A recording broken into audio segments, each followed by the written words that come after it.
祈唔好隨便叫水上人做疍家人。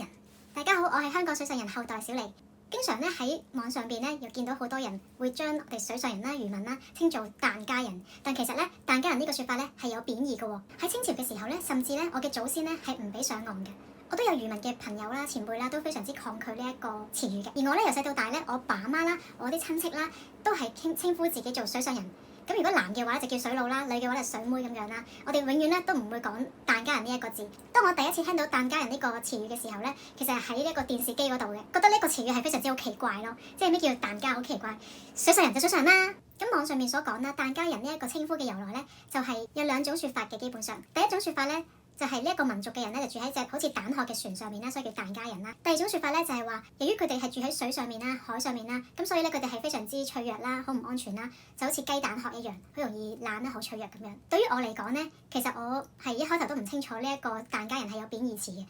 而我到而家為止咧，我覺得我喺網上面見到呢一個稱呼嘅時候，我覺得係好奇怪咯，因為我屋企人唔會咁樣稱呼我哋自己做疍家人咁樣啦，我哋係水上人，水上人最多都係漁民嘅啫。咁或者可能係大家住喺岸上面嘅人啦，就會覺得啊疍家人好似聽落好似幾文雅咁樣喎，但其實咧有啲人聽落去咧就會覺得有冒犯嘅感覺咯，係啊，咁我就唔覺得有冒犯嘅，但我